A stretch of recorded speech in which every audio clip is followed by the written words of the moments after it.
PKR கட்சியில் இணைவது பற்றி அதன் தலைமைத்துவத்துடன் பேச்சு நடத்தியதை அம்னோ உச்சமன்ற உறுப்பினர் தங்கு ஜாஃப்ருல் அப்துல் அசீஸ் ஒப்புக்கொண்டுள்ளார். எனினும் இதுவரை தாம் முடிவேதும் எடுக்கவில்லை என முதலீடு, வாணிபம் மற்றும் தொழில்துறை அமைச்சருமான அவர் சொன்னார். அதே சமயம் மாநில அளவில் பதவி பேரமோ அல்லது இடைத்தேர்தல் நடத்துவது குறித்தோ எதுவும் விவாதிக்கப்படவில்லை என்றார் அவர். ஒருவேளை எதிர்காலம் குறித்து முடிவெடுத்துவிட்டால் அதனை நிச்சயமாக அம்னோவிடம் முறைப்படி தெரியப்படுத்துவேன் என நேற்று வெளியிட்ட அறிக்கையில் தெங்கு ஜாஃப்ருல் கூறினார். செனட்டர் பதவிக்காலம் முடிந்ததும் தெங்கு ஜாஃப்ருல் அமைச்சராக தொடர முடியாது.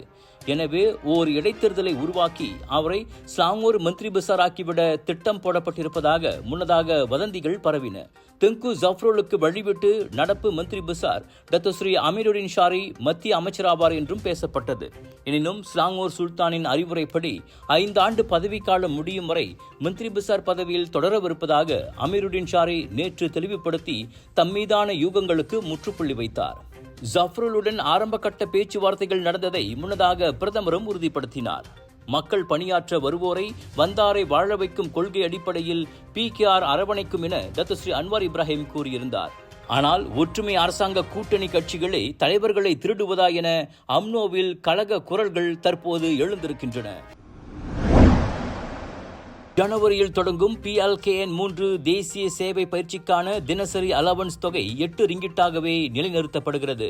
அதனை உயர்த்த வேண்டிய அவசியம் எதுவும் தற்போதைக்கு ஏற்படவில்லை என தற்காப்பு அமைச்சர் டத்தோஸ்ரீ முகமது காலித் நூருடின் தெரிவித்திருக்கிறார். பாதுகாப்பு மீதான சிறப்பு நாடாளுமன்ற தேர்வு குழு PLKN3 பங்கேற்பாளர்களுக்கான தினசரி அலவன்ஸ் தொகை 50 ரிங்கிட்டாக உயர்த்தப்பட வேண்டும் என வியாழக்கிழமை பரிந்துரை செய்திருந்தது. அது குறித்து பேசிய அமைச்சர் அவ்வாறு சொன்னார். இவ்வேளையில் ராணுவ முகாம்களில் PLKN பங்கேற்பாளர்கள் மத்தியில் பகடிவதை பிரச்சினை ஏற்பட வாய்ப்பில்லை என்றார் அவர். பயிற்சி காலம் வெறும் 45 நாட்கள் மட்டுமே என்பதால் பகடிவதை போன்ற சம்பவங்களை தவிர்க்க முடியும் என டத்தோஸ்ரீ காலித் நூருடின் கூறினார். PLKN3 அமலாக்கத்தை சோதனை செய்து பார்க்கும் வகையில் ஜனவரி 12 தொடங்கி 2 வாரங்களுக்கு 200 ஆண்கள் தன்னார்வ முறையில் பயிற்சியில் ஈடுபட உள்ளது குறிப்பிடத்தக்கது.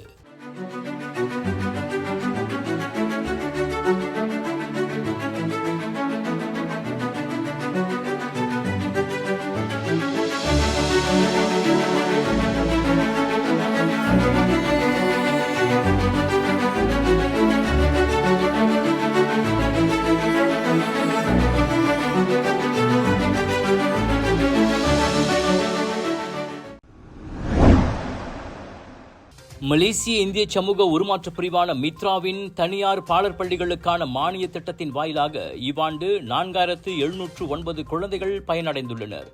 9.3 மில்லியன் ரிங்கிட் நிதி ஒதுக்கீட்டில் 183 தனியார் பாலர் பள்ளிகளை அது உட்படுத்தியுள்ளது. அதே சமயம் தடிகா ஜீனியஸ் பெர்சினார் திட்டத்தின் கீழ் 126 பாலர் வகுப்பு மாணவர்களுக்கு 2,77,200 ரிங்கிட் நிதி வழங்கப்பட்டுள்ளதாக மித்ரா தலைவர் பி பிரபாகரன் தெரிவித்தார். இந்த திட்டம் மூலியமாக 5000 கிட்ட உள்ள மாணவ மாணவிகளுக்கு இந்த உதவி நிதி வழங்கப்பட்டிருக்கு.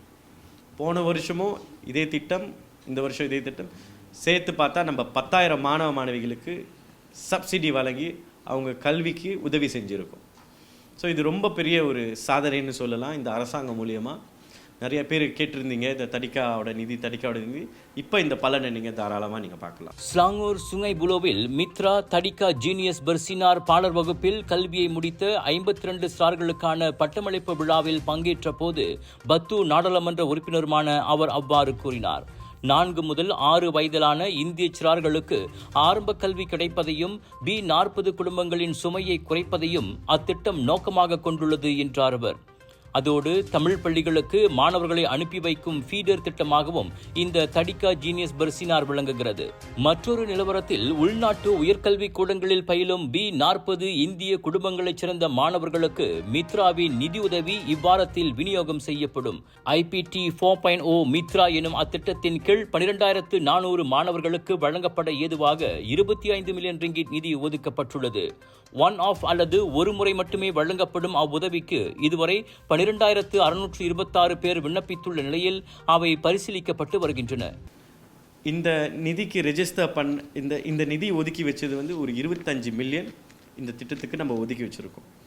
ஸோ இப்போ உள்ள ஃபாசா பர்தாமா முதலாக 1,800 1088 மாணவ மாணவிகளுக்கு ஃபாசா பர்தாமா மூலயமா வர்ற வாரம் அந்த நிதியை அவங்களுக்கு நம்ம வழங்க போகிறோம். ஆனால் இந்த நிதி வழங்குறதுல வந்து ஒரு சின்ன ஒரு பிரச்சனை இருக்குது. ஏன்னு நீங்கள் கேட்டிங்கன்னா, இந்த 12,000 சொச்சம் மாணவ மாணவிகள் ரெஜிஸ்டர் பண்ணும்போது சில மாணவ மாணவிகள் வந்து அவங்களோட டாக்குமெண்டேஷன் கரெக்டாக சப்மிட் பண்ணாத குறைகள் இருக்குது. தப்பான டாக்குமெண்ட் சப்மிட் பண்ணதும் இருக்குது. அவங்களோட அக்கௌண்ட் நம்பர் அதில் போடாதவங்களுக்கும் நிறைய பேர் இருக்காங்க.